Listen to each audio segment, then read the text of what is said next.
di padang mahsyar nanti. Justru kalau tayangan itu sudah dilakukan, untuk kita melakukan editing sudah tak boleh lagi. Nak buat dubbing pun tak boleh lagi. Justru kalau nak edit, nak dubbing, nak buat voice over, desktop publishing, post production, apa sahaja, ayo kita lakukan di dunia ini. Inilah yang dipanggil proses muhasabah.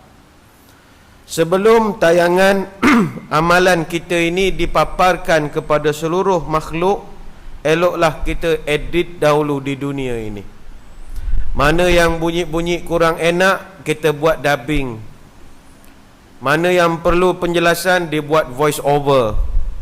Mana yang perlu di Photoshop, di Photoshopkan. Jerawat-jerawat dibuangkan sedikit. Yang matanya ada titik-titik putih dihitamkan. Ini proses editing.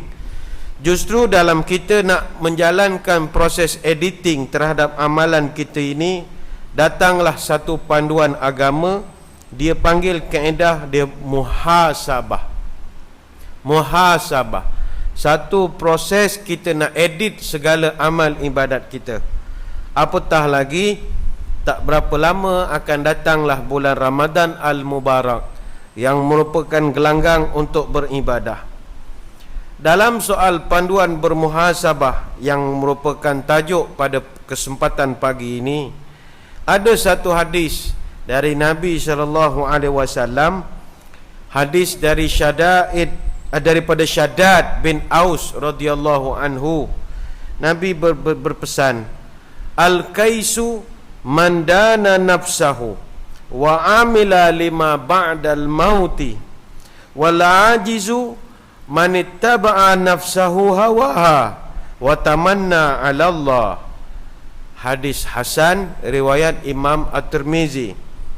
Nabi menyatakan, orang yang paling bijak adalah orang yang sering muhasabah atau evaluasi dirinya sendiri, serta sentiasa berfikir apa yang dia nak buat selepas mati nanti. Ini orang paling cerdik sekali. Dan orang yang paling lemah sekali, kata Nabi, adalah orang yang sering mengikut hawa nafsu dan berangan-angan saja terhadap Allah. Baik, apa pelajaran dari hadis ini? Pertama, Nabi memberi suatu pangkat yang tinggi. Orang yang paling cerdik, kata Nabi, adalah orang yang sentiasa muhasabah. Kalau kita sekarang ditanya siapa orang paling cerdik, kita akan jawab yang paling cerdik di universiti. Profesor, associate professor, ada PhD, ada doctorate, ada masters, MBA, macam-macam. Tapi kata Nabi tidak, orang paling cerdik sekali adalah orang yang sentiasa muhasabah dirinya sendiri, serta fikir tentang amal hidup selepas mati. Amal hidup selepas mati. Tak lama dulu, semalam saya berforum anjuran Majlis Agama Islam Singapura, bincangkan tentang wakaf ilmu. Wakaf ilmu. Tak ramai yang datang sebab wakaf ilmu ini tak ramai yang nampak lagi lah. Orang banyak nampak nafkah batu bata, atap, paku, kipas, kapet, lot masjid. Tak ramai yang nampak wakaf ilmu. Jadi kehadiran memang agak kurang. Tapi bagi saya logik saja. Sebab Nabi menceritakan orang yang paling cerdik, orang yang fikir apa dia punya pencen lepas mati. Dan pasti tak ramai orang yang cerdik dalam dunia ini. Yang datang itu memang the creamier semang the creamier betul. Dia datang nak fikir macam mana saya nak wakaf untuk bantu orang belajar. Sebab wakaf untuk bangunan dengan wakaf madrasah, kedudukannya tinggi madrasah. Apa hujahnya? Wakaf bangunan pasti ada perubahan. Contoh, kita wakaf buat satu bangunan, bumbungnya, lantainya macam-macam. Berapa lama bangunan tahan? Sampai kiamat? Tak. Dia punya ketahanannya barangkali paling jauh 50 tahun. 50 tahun. Nanti lepas 50 tahun dia akan renovate, refurbish, dicantikkan balik. Jadi paku-paku skru yang guna wang kita untuk wakaf itu dah tukar paku lain. Jadi dah ada perubahan. Tapi kalau wakaf ilmu kekal. Kenapa? Bayangkan Universiti Al-Azhar di Mesir, itu universiti wakaf. Orang Arab 2/3 tanah di Kairo itu wakaf. Jadi bila dia bagi wang kepada Al-Azhar, Al-Azhar bayarkan yuran student. Saya belajar di Mesir, satu semester yuran saya RM3 saja. RM2.75 satu semester. Universiti paling murah dalam dunia. Kenapa murah? RM2.75 itu pun sebab bayar kita punya kad metrik itu aja. Kalau universiti lain satu semester sampai RM1,000, RM2,000. Bisnes betul, bukan universiti lagi, dah jadi bisnes. Sana RM2.75. Siapa tanggung? Wakaf tanggung. Bayangkan yang pewakif itu yang bayar kepada pihak Al-Azhar, dia bayar yuran kami, bayar kitab-kitab pengajian. Tamat pengajian, kami balik ke negara masing-masing, sebar dakwah. Siapa dapat dia punya pahala multiplier effect? Yang tukang zakat. Kemudian saya ajar pula, datang ke Singapura. Saya ajar tuan-tuan. Tuan-tuan balik beramal, ajar pula anak-anak. Dia jadi macam multi-level marketing, tapi lebih mewah lagi. Jadi yang paling tinggi commission yang bayar wakaf untuk Al-Azhar itu. Bangunan dia tidak lama, paling lama 100 tahun lah, paling lama lah tu. Tapi ilmu dia tak pernah putus. Sebab itu bila hadir saya tengok majlis ini, maka benar Nabi menyebutkan orang yang paling pandai sekali adalah orang yang fikir apa pencen lepas dia mati nanti. Tapi tak ramai yang pandai lah, tak ramai yang pandai. Muslimin muslimat sekalian, Nabi menyambung lagi, orang yang lemah adalah orang yang sering mengikut hawa nafsunya sahaja. Apa yang dia fikirkan, dia terus lakukan tanpa memikirkan perasaan dan hati orang lain. Dan sering berangan-angan terhadap Allah. Dia menyangkakan Allah baik dengan dia, sedangkan dia tidak beramal dengan Allah. Dalam satu kata-kata ataupun asar daripada Umar Al-Khattab radhiyallahu anhu, beliau pernah menyatakan dalam soal muhasabah ini, hasibu anfusakum qabla an tuhasabu wa tazayyanu lil ardil akbari wa innama yakhiful hisabi yaumal qiyamah ala man hasibu nafsahu fid dunya. Kata Umar Al-Khattab, hitunglah dirimu sebelum kamu dihitung. Berhias-hiaslah kamu sebelum datangnya persaksian pada hari perhitungan. Kerana sesungguhnya perhitungan pada hari kiamat menjadi ringan kepada orang yang sentiasa menghisap dirinya sendiri. Justru tuan-tuan muslimin muslimat sekalian, melihat kepada kenyataan hadis dan juga nasihat-nasihat daripada Umar Al-Khattab ini, ayo kita muhasabah. Soalnya bagaimana? Baik, sebagai permulaan perbincangan, hidup kita ini sentiasa memburu kejayaan. Kata orang cerdik pandai, orang yang ingin menjadi orang berjaya, wajib ada 5 nilai, 5 values.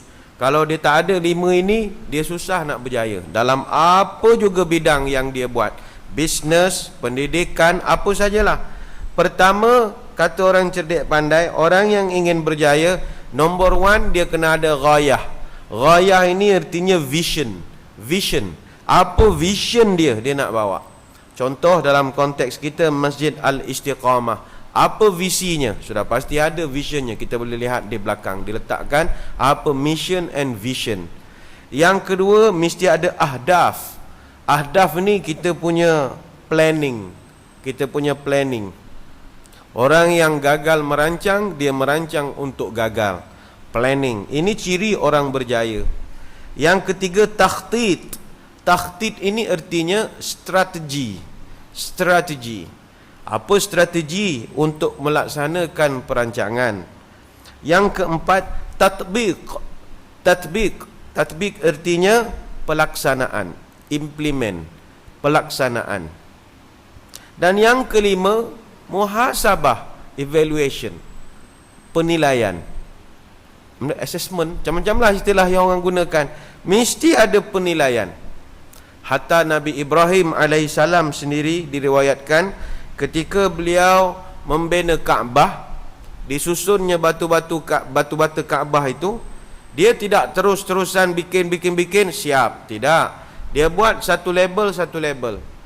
Dia letakkan, disusun label pertama, dia akan break. Dia akan undur ke belakang, dia tengok dulu. Tengok, okey. Dia tanya Nabi Ismail, okey, os, taruh lagi. Sun, okey, stop, undur lagi. Tengok, okey. Sengit sikit. Okey, betulkan balik. Okey, clear. Buat lagi. Okey, alright, tempo. Susun lagi. Begitu prosesnya. Kata ulama, ini pelajaran, kalau melakukan sesuatu jangan gairah. Stop, evaluate dulu. Tengok apa yang telah kita buat. Kalau batu-bata tu sengit atau tidak, susunannya betul atau tidak. Sesiapa sahaja, ayo kita muhasabah. Kalau dalam buat perkara baik pun muhasabah, ini ke yang tak baik. Dalam buat perkara baik, contoh, kita dekat tempat kita, office kita, masjid kita buat program belia remaja misalnya. Selama 1 tahun dah dibuat, jangan sambung tahun depan. Stop dulu, postmortem. Akan muhasabah. Okey, apa komen, apa respon dari audien, ada dapat mana-mana pujian ke, kutukan ke apa ke, kumpul. Oh, dia tengok, oh ada yang mencadangkan gini. Okey, next year kita buat, kita ikut gini. Kan proses muhasabah namanya. Sebab itu mana-mana orang yang kalau ghayah, ahdaf, takhtit, tatbik, muhasabah, 5 hal ni dia buat, dia akan jadi orang berjaya. Sesuai dengan hadis yang kita bacakan tadi, menjelaskan bahawa orang muhasabah tergolong sebagai golongan al-qais, orang yang cerdik, yakni orang yang berjaya. Dan orang yang tidak muhasabah adalah al-ajiz, orang yang sangat lemah dunia, lemah akhirat. Kalau kita kaji dalam Quran, soal muhasabah ini, planning, perancangan ini, Allah telah sebut dalam surah Al-Hasyr ayat 18 hingga 19. Ya ayyuhalladzina amanu taqullah wal tanzur nafsum ma qaddamat lighad wattaqullah innallaha khabirum bima ta'malun wala takunu kalladzina nasullaha fa ansahum anfusahum ulaika humul fasiqun. Allah sebut, hai orang-orang beriman, bertakwalah kepada Allah dan hendaklah kamu perhatikan apa yang telah kamu perbuat untuk hari esok. Yakni Tuhan cabar manusia, fikirlah tentang hari esok dan bertakwalah kepada Allah. Allah mengetahui apa yang kamu kerjakan. Dan janganlah kamu menjadi seperti orang yang lupa kepada Allah, lalu menjadikan mereka lupa kepada diri sendiri. Mereka itulah orang-orang yang fasik. Baik, muslimin muslimat yang dirahmati Allah sekalian, apakah aspek-aspek yang perlu kita muhasabahkan? Apakah yang perlu kita nak evaluatekan dalam hidup ini? Ada beberapa aspek. Yang pertama yang perlu kita muhasabah dalam hidup ini, yang pertama disebutkan sebagai al-janibul ta'abbudi. Yang pertama kita nak muhasabah adalah dari perspektif atau dari aspek ibadah kita. Ini number 1. Ibadah kita bagaimana? Ibadah ini saya bahagikan kepada 2. Satu, ibadah wajib. Yang kedua, ibadah sunnah. Baik, pertama ibadah wajib. Nombor 1 kita perlu jaga ialah dari segi solat. Solat kita jaga ataupun tidak. Ini basic sangat. Solat jaga ataupun tidak. Yang kedua, puasa. Puasa kita yang tahun lepas dah diganti atau belum? Ini yang kepada kaum ibu, cepat-cepat ganti. Tak berapa lama lagi dah kita nak menengok anak bulan dah ni. Sangat berbahaya kalau tak diganti. Kemudian dari sudut zakat kita, zakat fitrah itu semua orang bayar, tak perlu kempen. Zakat pendapatan ini masalah. Tak ramai orang yang ambil perhatian tentang zakat pendapatan. Apa lagi? Haji. Haji bila nak pergi? Muka dah macam haji dah, tapi haji belum pergi leh. Apa cerita? Janggut ada, kopiah ada, haji belum pergi. Apa sebab? Saya miskin ustaz, macam-macam. Tak apa, pergi daftar dulu. Daftar dengan AHRS itu yang di Singapura, MUIS Advanced Hajj Registration System. Daftar dulu. At least kalau mati tak sempat dalam kubur masih boleh alasan. Nanti Jibril malaikat tanya, dah pergi haji? Belum bos. Apasal tak pergi? Duit tak ada bos. Dah daftar? Daftar. Okey, selamat. Ini tak pernah daftar, kemudian isap rokok lagi. Kemudian rokok sudah berapa dolar? Kalau satu bungkus $7, kalau satu hari satu bungkus, kalau 10 tahun hisap dah tak boleh 2 kali pergi haji ya. Itu tak campur ni yang muda-muda main kamera. Oh, main kamera. Kamera itu kalau yang Canon yang baru apa nama tu? Mark 3 DS Pem apa nama? Itu saja harganya kalau RM lah, lebih kurang dalam 10,000 ringgit, 10,000. Dia punya lens yang panjang itu macam wartawan bola tu kan, yang panjang itu kurang-kurang harga 20,000. Apa macam kau cakap kau tak ada duit? Pergi buat loan lah sana sini, nak main kamera, menerap tepi sungai macam-macam. Tapi daftar haji belum. Ini hati-hati. Muhasabah diri. Muhasabah diri. Kalau tak ada duit, biar tak ada betul. Jangan cakap tak ada duit tapi membazir nombor 1. Oh, ke sana kemari lah, ke manalah, ke Kuala Lumpur lah, rombongan sana, rombongan sini, pergi Masjid India lah. Tak ada duit apa bendanya kalau dah begitu. Ya tak ada betul. Tanamkan niat. Ni hari ni surat khabar kalau paper kita baca banyak kempen package haji. Pilih tengok berapa dia punya duitnya itu. Saya kira kalau di Singapura ni paling murah 4,650, kurang lebih lah. Kalau yang package mahal 10,500, ada yang lebih lagi. Yang package murah tu yang muasasah, mau susah. Itu tidur bawah kemah, tak ada tilam. Air cari sendiri, minum sendiri. Dan package mahal itu Melo disediakan. Melo, Nescafe, ada bancu air, ada buah-buahan, korma, ada tilam. Mahal sikit lah. Pahala sama saja. Mana-mana package pun sama saja pahala dia. Tapi yang penting muhasabah lah. Sampai bila kita ni tak pergi haji? Kalau sekadar alasan tak ada duit, saya kira dah tak laku lagi dah alasan itu. Malaikat senyum saja kalau kita jawab, apa tak pergi? Tak ada duit bos. Oh, pakai kereta apa? Kan susah nak jawab tu. Kereta mahal, rumah mahal, haji bukan tak pergi, tak daftar pun lagi. Lah macam mana? Tapi nanti jawab, kota tak ada bos. Jawablah kota tak ada. Oh, ini kesalah Saudi ni. Okey, selamat. Selamat. Itu ibadat wajib. Ada orang kita pernah jumpa bulan Ramadan, dia puasa tapi tak semayang. Kan pelik tu. La ilaha illallah. Dah berbuih-buih mulut para asatizah bercerita, kedudukan puasa dengan solat tak boleh challenge. Walaupun puasa itu hebat, kalau nak cerita manfaat puasa 3 hari 3 malam tak habis. Tapi tak boleh challenge Semayang tetap ranking nombor 1 pada pandangan Allah. Walaupun puasa itu kata Allah, kata dalam hadis kursi, puasa itu untuk aku sendiri yang beri pahala berapa. Tetapi tak boleh challenge semayang. Sebab puasa perintahnya hanya diturunkan kepada Nabi kita tahun 2 Hijrah oleh Jibril alaihissalam.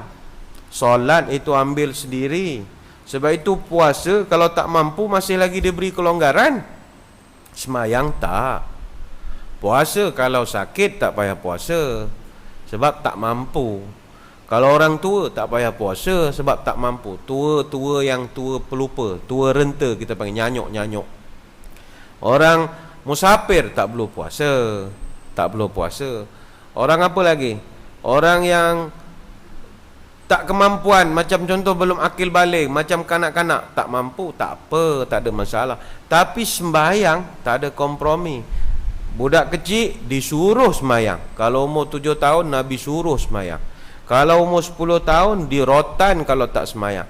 Puasa tak puasa tak ada masalah. Sampai umurnya 12 pun dia tak puasa, tak apa. Tapi sembahyang untuk orang sakit wajib sembahyang. Ramadan kalau sakit tak wajib puasa. Boleh dibenarkan tidak berpuasa. Tapi sakit yang betul-betul sakit, bukan sakit yang main-main. Orang kita Ramai yang sakit lalu tak puasa. Bila tanya sakit apa bang? Gastrik. Ini bukan gastrik, gasnya tak banyak, trik tu yang banyaknya. Jadi itu dah rugi namanya. Orang yang, tapi dalam semayang, orang sakit pun kena semayang. Gastrik ke, apa juga penyakit, appendix ke, kena semayang. Saya tak boleh berdiri, wajib duduk. Saya tak boleh duduk, baring. Tak boleh baring, menerap. Tak boleh menerap, pakai tangan. Tak boleh tangan, pakai kepala. Tak boleh kepala, pakai mata. Tak boleh pakai mata, pakai hati. Hati tak boleh, panggil orang semayangkan kita. Inna lillahi wa inna ilaihi raji'un. Hujung-hujung tetap kena semayang. Tapi puasa ada kompromi. Sebab itu kalau saya sering bagikan gambaran, hidup kita dalam ibadat ni macam sebuah rumah. Semayang tiang, masjid tengok tiang berapa besar, peluk pun tak sampai. Mesti ada tiang. Walau cantik mana pun bangunan, wajib ada tiang. Semayang adalah tiang. Saumu junnah, puasa ni perisai, yakni dinding. Bila kita dah ada tiang, ada dinding, dah hampir cantik lah. Tapi belum boleh duduk sebab tak ada bumbung atapnya. Apa atapnya? Zakat. Bila bayar zakat, dia pelindung. Justru nak buat sebuah rumah, mesti ada atap, ada tiang, ada dinding. Orang yang rumahnya itu hanya ada tiang saja, tak ada dinding, jadi rumah apa? Rumah kalau ada tiang tak ada dinding, dia panggil rumah monyet, kita panggil. Kan monyet rumahnya tak ada dinding, ada tiang saja.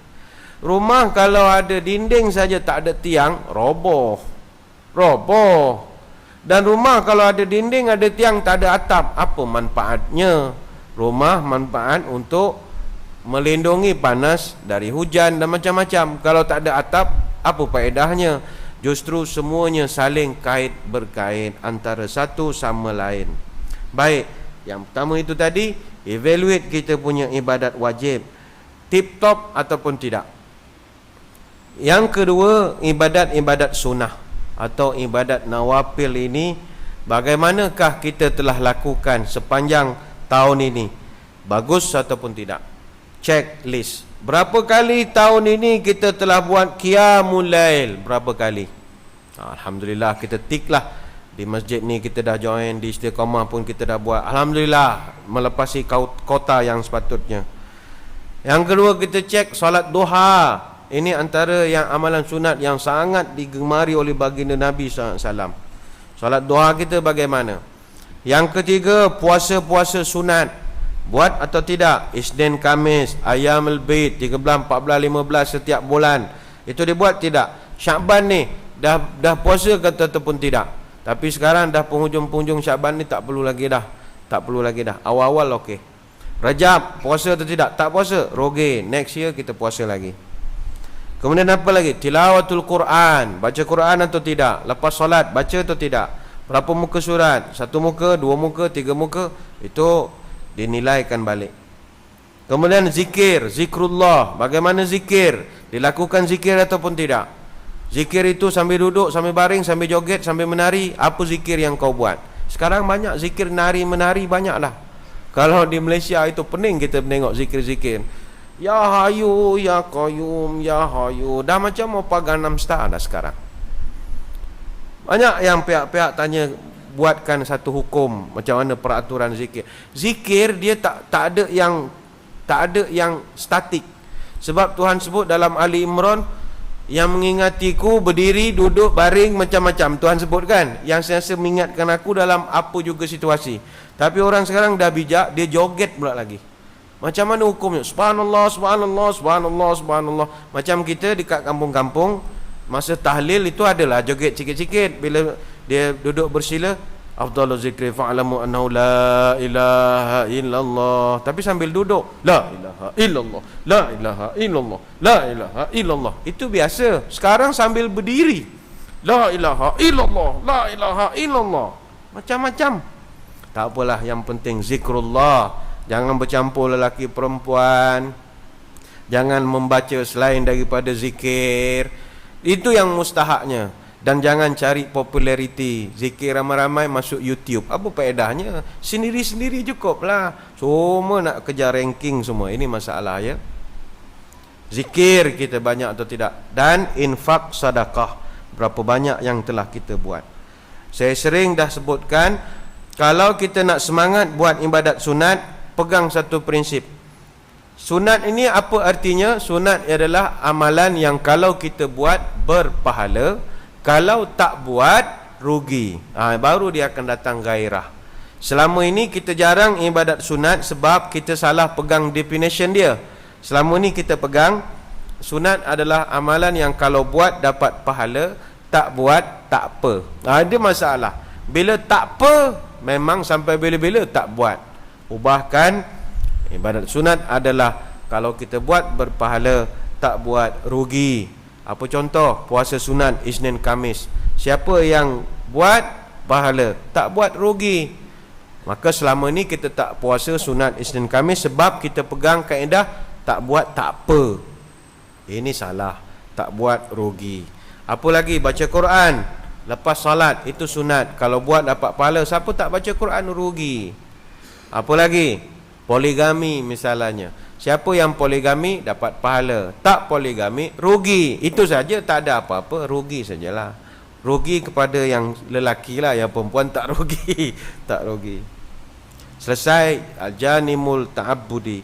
Yang kedua, perspektif yang kita atau aspek yang nak kita muhasabah, al-janibul amali wa taksibi, aspek pekerjaan dan perolehan rezeki. Ayo kita muhasabah, kita kerja apa? Pertama, kita kerja ataupun tidak. Dalam Islam, orang sehat, orang tak ada sebab munasabah, kalau dia tak bekerja sehingga mengabaikan nafkah keluarga, berdosa hukumnya. Baik, kalau dah bekerja, alhamdulillah. Lihat pula apa pekerjaan kita, halal atau tidak. Adakah kerja kita itu rezekinya dari sumber halal ataupun tidak. Yang ketiga, tempat kita bekerja, environmentnya mudah untuk ibadah atau tidak. Ini dicecklistkan, muhasabah. Kata Imam As-Suyuti, apa saja pekerjaan yang mana bitariqi ghaira masyru'in mukhalifu hukmullah ta'ala, segala pekerjaan yang dilakukan yang substansi pekerjaannya, cara pelaksanaannya, mekanismenya, sistemnya tidak syar'i, maka bertentanganlah dia dengan hukum Islam. Maka apabila berlaku itu, ia menjadi batil. Namun dalam konteks tuan-tuan yang berada di Singapura ini, jangan terlalu strict sangat. Kalau tuan-tuan strict sangat, tak boleh buat apa-apa. Duduk rumah gentel tasbih sajalah. Sebab saya lihat dalam konteks muamalat, sistem perekonomian, nak mencari insurans ataupun yang bersifat takapul memang susah betul. Justru itu, kalau kita rujuk pada MUIS dan pihak berkuasa agama Singapura, mereka ada keluarkan beberapa ketetapan, iaitu jangan sampai kita ini terlalu drastik sehingga meninggalkan semua. Dia ada at-tadarruj, kita ada step by step. Jangan mentang-mentang tak ada, terus tak ambil langsung. Sistem-sistem ekonomi ini slow kayuh, lama-lama dia akan sampai pada peringkat yang kita cita-citakan. Ini dalam konteks tuan-tuan, dalam konteks tuan-tuan di Singapura ini ya. Yang penting pekerjaan kita buat tu jangan obvious sangat dia punya tahap haram dia. Jangan nampak sangat. Kalau dikaji itu memang jumpalah dia punya haramnya. Jangan korek-korek sangatlah. Jangan obvious sangat cukup. Jangan obvious sangat dalam konteks kita di sini, iaitu bertingkat-tingkat. Halal itu yang paling mustahak. Jangan kerja di tempat-tempat yang ketara sangat haramnya itu. Lihat juga ibadat kita boleh atau tidak. Semayang Jumaat, bos bagi atau tidak. Kalau semayang Jumaat pun susah, muhasabahlah.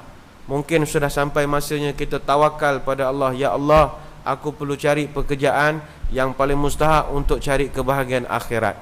Mungkin dunia senioriti aku dah banyak, aku gaji dah sekian-sekian, tapi sayang ibadat aku untuk pencen akhirat tak ada. Lebih baik aku tawakal cari pekerjaan lain, mudah-mudahan Allah bersama kita. Itu yang muhasabah. Dalam bisnes misalnya, orang yang sedang jalan bisnes, dia mesti ingat, dia mesti selalu muhasabah. Muamalah, kata para ulama, muamalah ataupun buyuk, walau apa juga transaksinya, hukumnya adalah mubah ataupun harus, selagi tidak ada 4 perkara. Kalau ada 4 ini, berdosa jadi bisnes itu. Pertama, jangan ada riba. Mana terlampau nak kejar kepada interest ini. Yang kedua, jangan ada gharar, penipuan, jangan tipu barang. Yang ketiga, jangan ada doror. Doror ni menzalimi pihak yang tertentu. Contoh, dia nak dapatkan perkhidmatan kita, kemudian dia dah bayar cengkeram pada kita 50% misalnya. Kemudian kita tak jadi bagi servis itu, kita kapur pula duit itu. Itu dah jadi merugikan dan menzalimi pula kepada orang itu. Berdosa jadi hukumnya. Kalau you tak boleh buat, jangan cakap you boleh buat. Jangan berjanji perkara yang kita tak tahu. Contoh tailor. Orang buat baju sekarang, ini dah berapa hari bulan, tak lama lagi Ramadan. Kebiasaannya tailor dah tak ambil dah untuk buat baju raya, tak buat dah. Tiba-tiba adalah tailor tamak, dia sapu semua. Orang hantar malam Ramadan pun dia ambil lagi. Dia kata insyaAllah siap, bisnesnya pasal. Nanti malam raya orang dah datang rumah dia, dia dah balik pergi Melaka. Rupanya dia tipu saja. Bayangkan perasaan orang yang mengharapkan baju raya dia siap. Akhirnya terpaksalah dia pergi bazar Ramadan. Nasib baik ready made punya ada. Itu pun dia punya beat dah macam Iron Man dah, gini-gini dah, kilat-kilat, tak cantik sangat. Tapi jadi begitu sebab doror, kita kena tipu, berdosa hukum dia. Ataupun jahalah. Jahalah ni bisnes yang tidak telus, mulus kudus, tak transparent. Contoh, jual benda yang tak nampak, tak boleh. Contoh, tuan, saya jual ikan kembung yang ada dekat dengan Selat Tebrau, sekilo RM4. Boleh? Mana ikannya? Ada dalam selat tu lagi. Mana boleh? Walaupun ikan memang ada, tapi mana barangnya? Logik lah berniaga, mesti benda nampak. Nak beli lembu di Thailand, mana gambarnya? Nak tengok lembunya. Kalau ada, dia boleh whatsappkan. Nak tengok, jangan benda tak nampak. Oh, kalau benda tak nampak, banyak boleh jual. Saya jual ikan pari tengah laut, 1 ekor $50. Bagi sekarang. Mana ikannya? Tengah laut, nanti saya ambil lah. Bawa dulu. Ini bisnes yang transparent. Apabila tidak transparent, yang itu dia panggil string attach, yang ada udang di sebalik batu, apa itu tak boleh. Hidden punya profit yang menipu ini banyak sekarang. Hukumnya berdosa. Maka mari kita muhasabah. Selesai yang kedua. Yang ketiga yang nak kita muhasabah adalah al-janibul hayatul ijtimaiyah. Al-janibul hayatul ijtimaiyah, aspek kehidupan sosial. Mari sekali-sekala kita duduk diam muhasabah.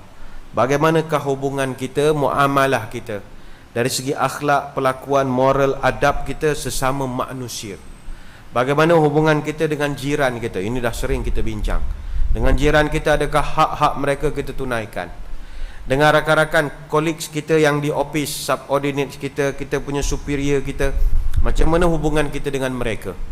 Dengan bos, kita hormat ataupun tidak? Ataupun kita ini pembangkang lawan bos number 1? Tak boleh.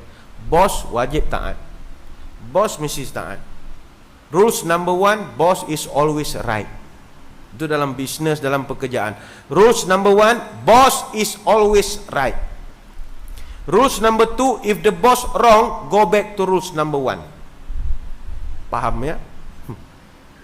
Rules number 1, boss is always right.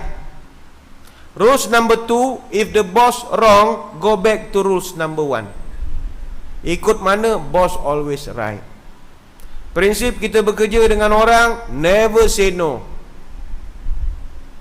Walaupun sekarang orang buat kursus macam mana how the ability to say no, tapi itu tak laku punya kursus. Sebab bos, dia mesti orang dengar cakap dia. Bos suruh kita ikut, tak buat cerita lain. You buat, okey bos, beres bos, no problem bos, balik tidur je lah. Kita yes, mesti tak pernah cakap no, tak pernah, tak buat cerita lain. Tapi bos wajib taat. Itu peraturan. Dalam government kah, dalam private kah, swasta kah, bos number one.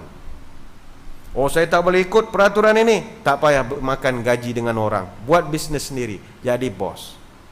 Selama kita bekerja, kita mesti taat kepada bos kita. Dalam soal dengan jiran, bagaimanakah sesama jiran kita ini? Dengan kita punya subordinates yang bawah-bawah ini, bagaimana hubungan kita dengan mereka, baik ataupun tidak? Sebab itu tuan-tuan, saya dalam bab pekerjaan ini, saya bahagikan orang bekerja ni ada 5 jenis perangai. Dalam suasana office ya. Pertama, saya bahagikan seperti hukum hakam Islam, wajib, sunat, makruh, harus, haram. Ada pekerja yang jenis wajib. Wajib ini siapa? Dia sama macam takrif wajib, kewujudannya sangat diperlukan, ketiadaannya terasa kehilangan. Ini biasanya berlaku pada orang yang kerjaannya sangat bagus dan akhlaknya sangat hebat. Kan kalau kita dekat office, ada kawan-kawan kita yang kerja cekap, perangai baik, lemah lembut. Bayangkan kalau kita dapat bos macam ni, wah, luar biasa bahagianya. Lemah lembut, kalau nak naik lift kita jumpa dia, Assalamualaikum bos. Waalaikumsalam. Mari sila, apa khabar? Bayangkan dapat bos macam ni, kita rasa seronok. Itu sebab kalau dia ni takdirkan pencen, atau dia berhenti kerja, atau dia berhenti jadi orang, kita akan sedih, nangis saja. Dia ditransferkan ke departmen lain, kita nangis. Apa kau sedih? Aku punya bos ni baik lah, dia pindah tempat lain, tak ada ganti lagi lah. Dia ni orang baik, akhlak tinggi, very humble, down to earth.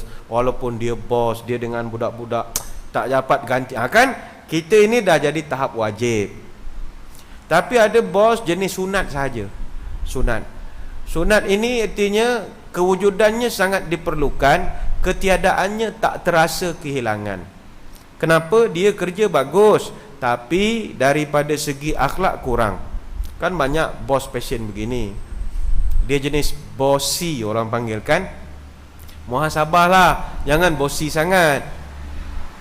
Ada satu teori management saya pernah baca dahulu, dia panggil Walenda Factor. Walenda ni nama orang yang titi atas wayar tu, yang baru ni dia catat rekod dunia, Grand Canyon dia boleh melintas. Walenda ni dia generasi circus. Jadi ada satu teori management menggunakan teori Walenda Factor, iaitu teori ada orang dia manage dia punya office macam manage circus. Kita tengok circus nanti ringmaster dia akan buat satu persembahan. Last dia akan tunjukkan, dia nak tunjuk dia ada power. Dia akan suruh harimau lompat mana-mana. Cara dia suruh, dia pukul harimau. Pam! Harimau bangun. Wah! Jam. Kemudian dia akan suruh singa lompat gelung ada api. Pam! Singa bangun. Wah! Jam. Dia jam api tu. Dia boleh suruh beruang jagel bola, timbang bola. Beruang bangun. Wah, deng timbang bola. Selepas dia marah, apa dia buat pada binatang-binatang tadi? Dia kasih makan. Dia panggil carrot and stick. Baik, dalam office hari ini ramai bos fashion begini. Dia buat anak buah dia macam buat circus punya binatang. Dia nak suruh sesuatu, dia marah-marah. Pam! Kita pun bangun. Wah, buat kerja.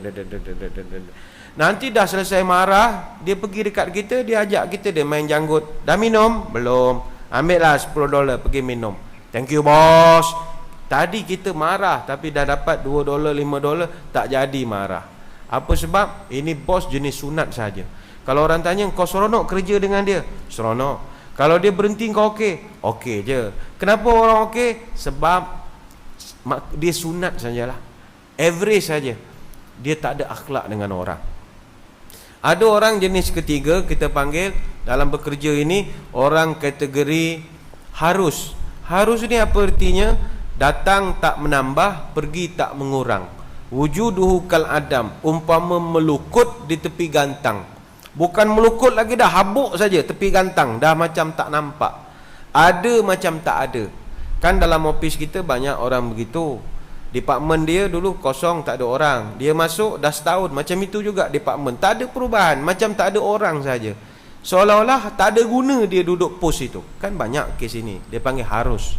Ada orang jenis makruh. Makruh ini dia ada, okey. Dia ada, problem. Dia tak ada, no problem. Ada kan dalam office kita kawan-kawan jenis begini.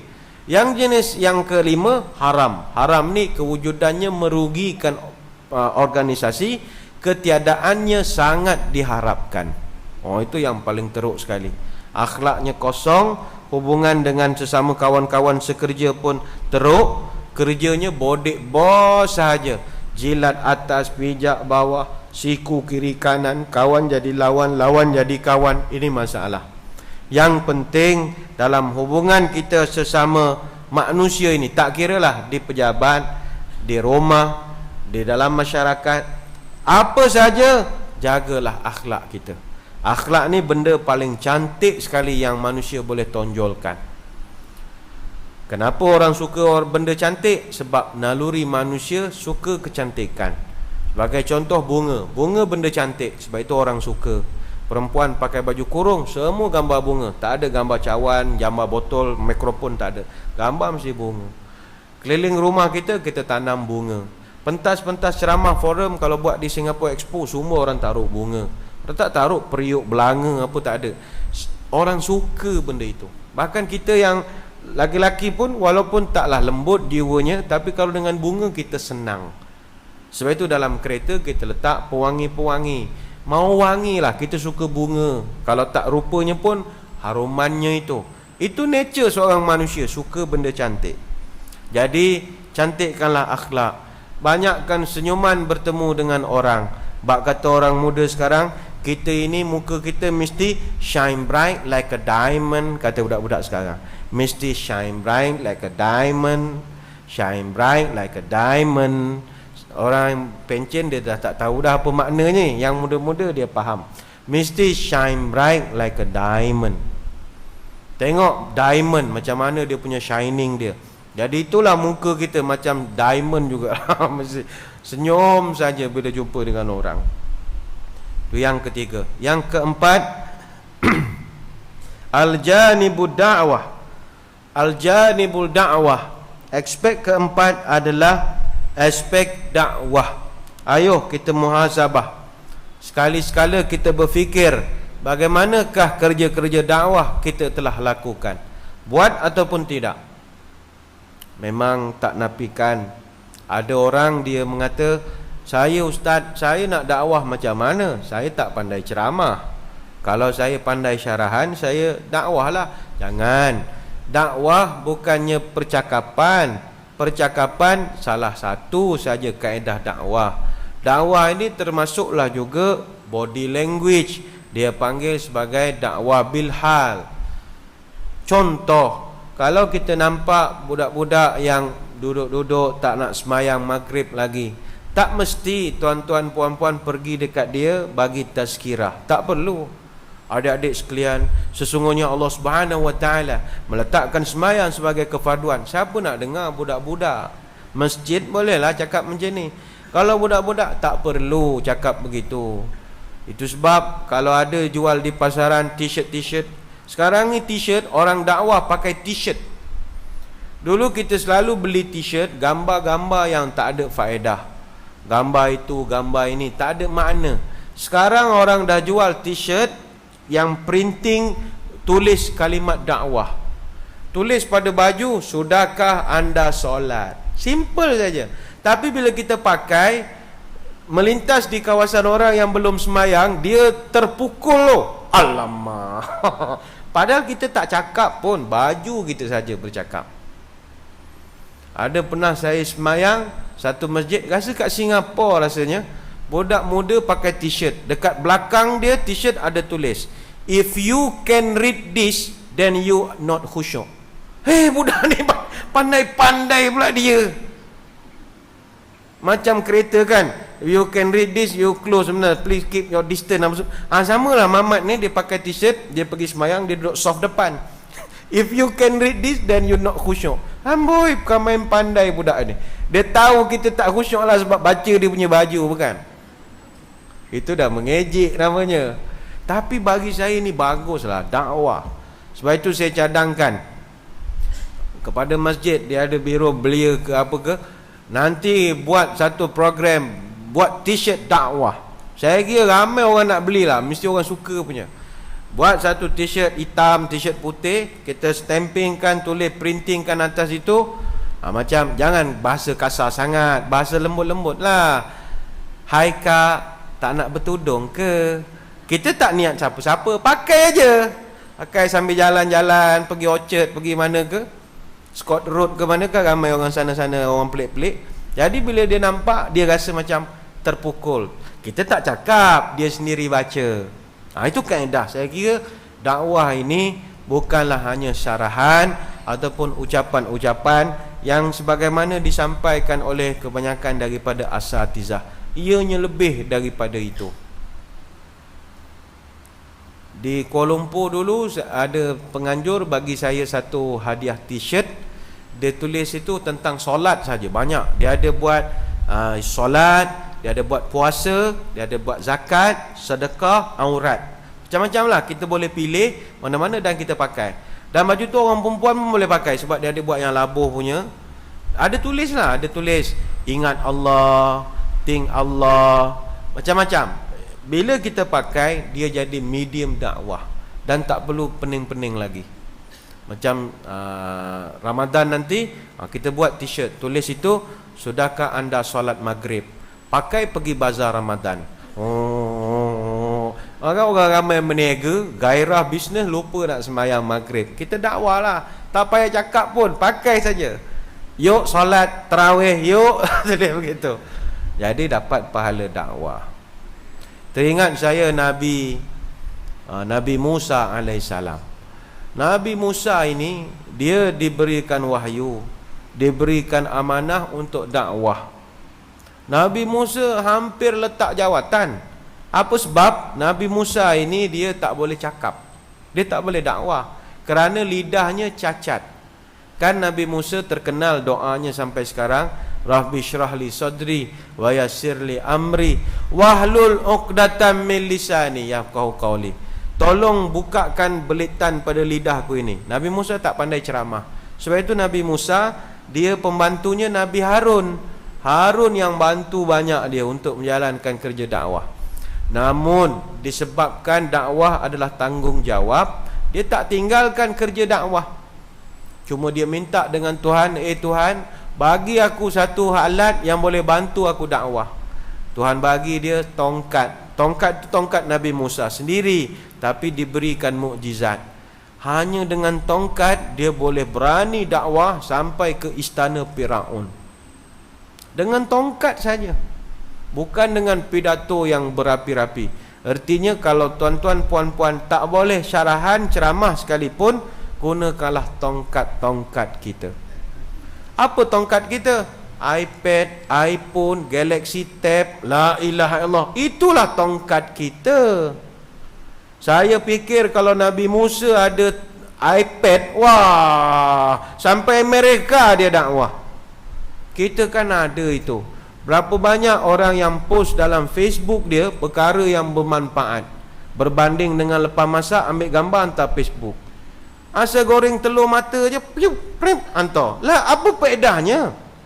Baru roti bakar, sen. Semua orang tengok, oh masak roti bakar. Bukan tak boleh, apa faedahnya? Sekali-sekala okey. Ini goreng telur dengan kicap pun hantar dalam Facebook. Lebih baik kita hantar setiap kali masuk waktu solat. Ayo teman-teman, asar sudah masuk, usahakan solat jemaah. Amin. Mungkin ada yang baca, wah betul juga ya, main jemaah dapat komisen. Kan untung. Dakwah. Mulai hari ini mari fikir macam mana nak contribute untuk Islam, menggunakan tongkat-tongkat kita masing-masing. Tongkat iPad, gunakan iPadnya.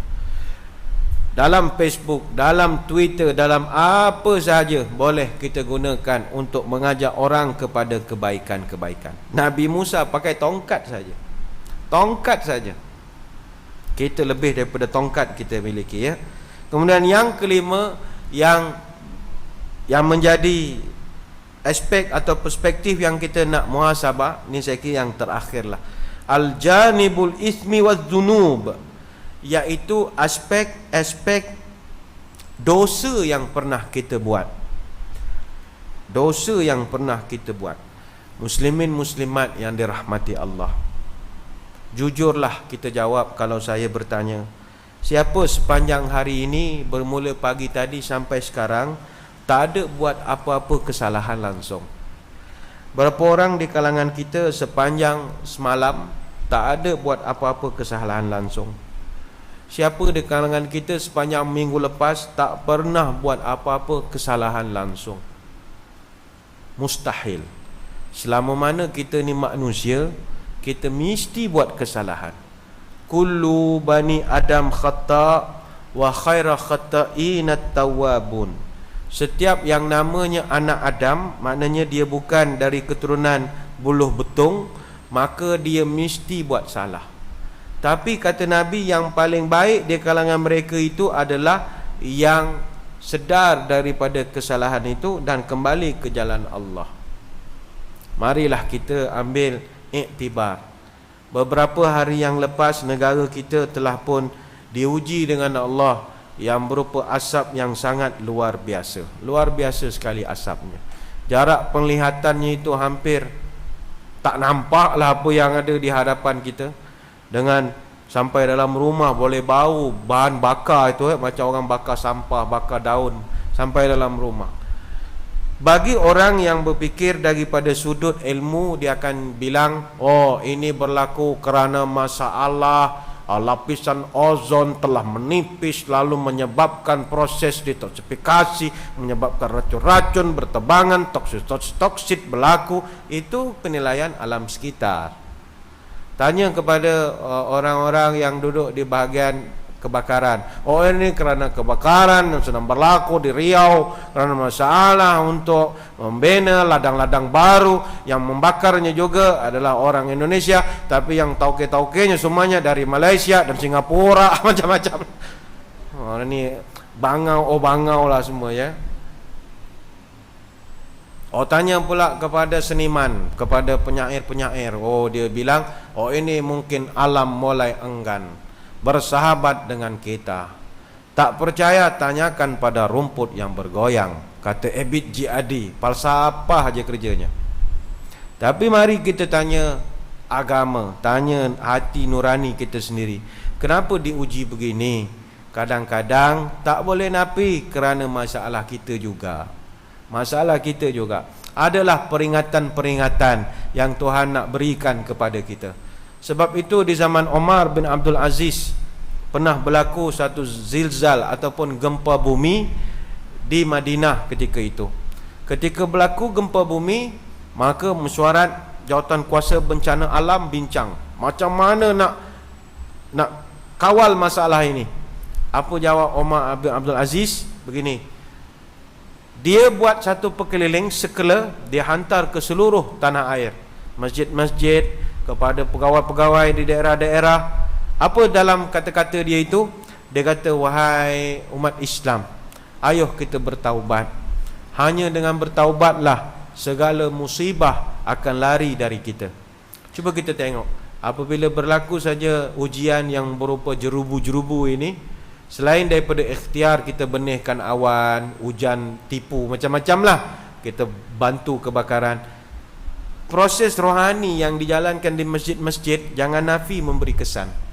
Kan banyak masjid-masjid ketika itu mengadakan solat minta hujan, ada yang solat hajat. Memang benar, Umar bin Abdul Aziz mengatakan, bila musibah berlaku, kembalilah semula kepada Allah. Bahasa kita bertaubatlah, nescaya musibah itu akan hilang. Alhamdulillah, sehari dua ni kita tengok dah boleh nampak lah pokok-pokok, dah boleh nampak. Alhamdulillah. Ini semua barakah. Barakah hasil daripada kita kembali kepada Allah. Sebab itulah dalam muhasabah kita yang kelima ini, ayo kita berusaha untuk fikir bagaimana nak hapuskan segala dosa-dosa kita. Kalau pagi ini saya bertanya, macam mana nak hapus dosa? Dosa ni macam mana kita nak delete kan? Macam mana nak undo kan kita punya, kan kalau komputer tu kalau salah type boleh undo saja, Ctrl Z undo lah, undo. Boleh di-delete kan? Boleh select all, select item, delete all, padan muka, habis data semua hilang. Ataupun kita boleh set balik, dia jadi kosong balik. Macam manakah kita punya dosa ini kita nak kosongkan balik? Jawapannya mudah, dia panggil dengan cara bertaubat. Bertaubat. Marilah saya menyeru pada kesempatan pagi ini, ayo kita segera bertaubat. Kata Abu Bakar Al-Wasiti, at-ta'anni fi kulli syai'in hasan illa fi salasa khisal. Berhati-hati dalam setiap perkara itu dituntut kecuali 3 keadaan, iaitu kita ini berhati-hati, tenang-tenang, tokmakninah, slow-slow, itu memang disuruh. Tapi jangan slow-slow, jangan tokmakninah, jangan hati-hati dalam 3 keadaan. Pertama kata dia ketika mengahwinkan anak perempuan, jangan slow-slow, cepat-cepatkan. Nampak dia ni dah pakai makeup lain macamnya, kahwinkan je lah. Itu makna dia dah ada boyfriend lah itu. Dah ada boyfriend. Zaman dulu, zaman kita di kampung, kalau nak tahu kakak kita tu ada boyfriend, tengok bedak. Kalau bedak cepat habis, itu tanda ada boyfriend. Sebab dulu kan surat taruh bedak kan, nak bagi dia harum, orang taruh bedak. Kesian makcik-makcik zaman dulu. Zaman bercinta taruh bedak, powder tu yang wangi-wangi lah. Jangan taruh kutikura. Kutikura tu ubat gatal, agnesia tu tak sesuai. Yang wangi-wangi kan kampung-kampung dulu. Kita cek bedak dia, kita rasa, oh ini dah ringan ni. Nah, itu ada boyfriend lah. Tahun 90-an dah tak pakai powder lagi, pakai kertas wangi tu dah ada. Banyak dijual masa tu. Sekarang kertas pun kita tak tahu mana nak cari. Kertas A4 pun susah, sebab semua digital ya. Orang hantar SMS, teks, pakai, semua pakai internet, pakai line semua. Tapi tu kalau dah tengok dia ada lain macam, ada boyfriend, kahwinkan sajalah. Yang kedua kata Abu Bakar Al-Wasiti, bersegeralah kamu membayar hutang, jangan berhati-hati. Sikit-sikit, kalau ada lebih bayar semua, lagi bagus. Saya ingat ada satu orang cerdik di Malaysia, dia pernah sebut, kalau bab hutang ni, I'm not a lender, not borrower. Saya ni bagi orang pinjam pun tak, meminjam pun tidak. Orang tanya kenapa awak macam tu? Kalau saya bagi pinjam pada orang, asalnya orang tu kawan, lama-lama jadi musuh. Dek kerana saya kasih pinjam, lebih baik saya sedekah sajalah. Kalau tak banyak lah, dia kata. Contoh katalah, puan-puan, tuan-tuan ada sahabat baik dengan kita, selalu tertarik dengan kita, tiba-tiba dia buka mulut, pinjam duit kau 200 boleh tak? Nanti ujung bulan dapat gaji aku bayar lah. Kebetulan kita pun ada duit sikit, ambil lah. Dia dah janji dah ujung bulan bayar, kita pun tak kisah. Kalau dia tak boleh ujung bulan, next month satu lagi pun okey. Dia je yang berjanji, kita tak kisahlah. Sampai masanya hujung bulan, duit dia tak cukup lagi. Dek kerana dia dah janji dengan kita, dia nampak kita dari jauh, dia sudah U-turn dah. Sebab dia ingat nak bayar hutang dia tak mampu. Padahal kita yang tukang kasih, tak ada masalah. Apa nak malu, awak tak ada, tak apalah, jom minum air, apa masalahnya, kawan tetap kawan. Jangan pasal 200-nya pasal sampai tak jadi kawan.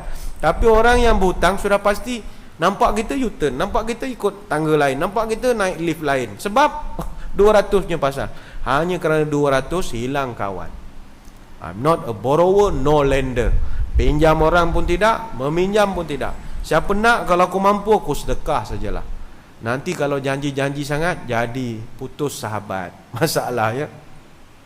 Dan yang ketiga, hidang makanan untuk tetamu ataupun untuk orang musafir, jangan berhati-hati. Jangan berhati-hati. Itu perlu disegerakan. Datang saja tetamu, terus dihidangkan makanan mana yang ada. Orang Arab kalau mereka tak ada makanan, dia sanggup sembelih kuda mereka sendiri untuk kasih makan kepada para tetamu mereka. Dan yang paling penting, kata Abu Bakar Al-Wasiti, jangan berhati-hati untuk bertaubat. Buat salah, terus taubat. Cara taubat, baca istighfar. Astaghfirullahalazim, gitu. Astaghfirullahalazim. Astaghfirullahalazim ni dia macam wiper kereta, cermin kita. Cermin itu hati. Buat satu dosa, blup, akan ada satu kotoran di cermin, kotoran hitam. Baca istighfar, astagfirullah, dia wipe, zup, zup, bersih. Kena lagi, blup, astagfirullah, zup, zup, bersih lagi. Kena lagi kotor, astagfirullah, zup, zup, dia akan bersih. Itu guna istighfar, dia wiper. Tapi jangan banyak sangat buat dosa, nanti patah wiper kita. Astagfirullah, lama-lama getah dia haus, sebab banyak sangat guna. Jadi jangan besar sangatlah dosa kita itu, kecil-kecil cukuplah. Ada satu orang perempuan zaman Umar Al-Khattab radhiyallahu anhu, zaman Abu Hurairah radhiyallahu anhu, dia ni buat dosa banyak. Dia tak confident dosa ni Allah ampun. Dia jumpa dengan Abu Hurairah, dia kata, wahai Abu Hurairah, aku ni nak jumpa Nabi, aku tak berani. Aku dah buat dosa. Apa dosa kau buat? Pertama, aku dulu berzina. Kemudian aku mengandung anak luar nikah. Kemudian anak itu aku mengandung, aku dah lahir, aku bunuh anak aku.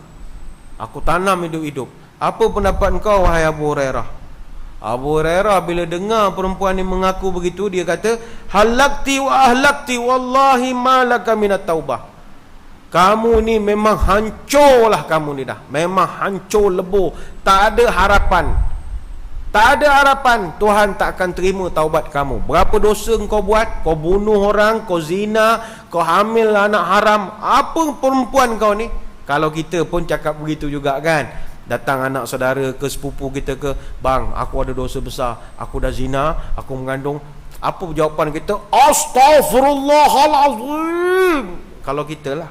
Sama juga Abu Hurairah, halakti wa halakti, astaghfirullahalazim, apa nak jadi kau ni? Hancur kau ini. Perempuan ni bila Abu Hurairah bilang begitu, pengsan dia. Dia dah lah problem, depression begitu, terus pengsan. Bila dia pengsan, Abu Hurairah rasa bersalah. Lalu Abu Hurairah pergi berjumpa dengan Nabi SAW. Ya Rasul, diceritakan perempuan ni begini. Ketika Abu Hurairah bercerita, apa kata Nabi kepada Abu Hurairah? Inna lillahi wa inna ilaihi raji'un. Anta wallahi ya Abu Hurairah, halakta wa halakta. Kata Nabi, inna lillahi wa inna ilaihi raji'un. Wahai Abu Hurairah, yang sebenarnya yang hancur, engkau yang sebenarnya hancur. Engkaulah yang hancur, punah, ranah, habis semua. Engkau ya Abu Hurairah. Abu Hurairah rasa nak pitam dah. Nak pengsan dah. Abu Hurairah tanya, apa pasal saya pula yang bersalah ya Rasul? Kata Nabi, tidakkah engkau melihat Allah berfirman dalam surah Al-Furqan ayat 68 hingga 70, walladzina la yad'una ma'allahi ilahan akhara wa la yaqtuluna nafsal lati harramallahu illa bil haqqi wa la yaznun wa ma yaf'al dzalika yalqa athama. Allah dah berjanji, siapa-siapa saja yang buat dosa besar-besar sekalipun, selama mana dia tak syirik pada Allah, kalau dia minta ampun, Allah akan ampunkan dosa orang itu. Maka ketika itu, apabila Abu Hurairah dah rasa bersalah, dia jumpa dengan perempuan ni. Wahai perempuan, aku baru confirm, double check dengan Nabi, Allah akan ampun semua dosa selagi tidak syirik. Perempuan ni punyalah gembiranya, dia telah sedekahkan, wakafkan dia punya kebun untuk majlis agama Islam di Madinah ketika itulah. Dia wakafkan semua.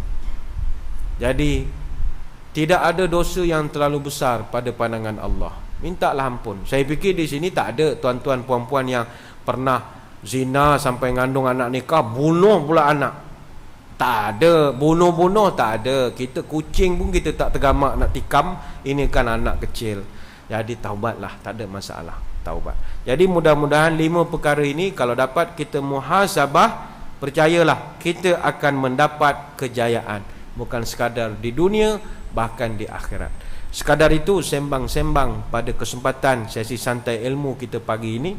Saya mengucapkan ribuan terima kasih atas perhatian. Mohon maaf sebarang kekurangan. Saya berdoa kita dapat bertemu pada lain-lain kesempatan. Selamat menyambut Ramadan Al-Mubarak. Berdoalah kehadrat ilahi, ini Ramadan kita yang terbaik sekali dapat kita persembahkan. Ayuh berdoa, mudah-mudahan ada barakah. A'udzubillahi minasyaitonirrajim. Bismillahirrahmanirrahim. Allahumma aftah lana qulubana fi talabil ilmi warzuqna ikhlasa fihi wal amalu bihi wan nashru bihi hatta ya'tiyana al yaqin. Rabbi zidna ilma wa wasi' fi rizqina wa barik lana fima razaqtana wa ja'alna mahbuban fi qulubi ibadika wa azizan fi uyunihim wa ja'alna wajihan fi dunya wal akhirah wa minal muqarrabin ya katsiran nawal ya hasanal fi'al ya qa'iman bila zawal ya mubdi'an bila misal falakal hamdu wal minnatu wasyaraf ala kulli hal. Allahumma barik lana fi Rajab wa Sya'ban wa balighna Ramadan. Sallallahu ala sayyidina Muhammadin wa ala alihi wa sahbihi baraka wasallam. Walhamdulillahi rabbil alamin. Wabillahi taufiq wal hidayah. Wassalamu alaikum warahmatullahi wabarakatuh. Wallahu a'lam.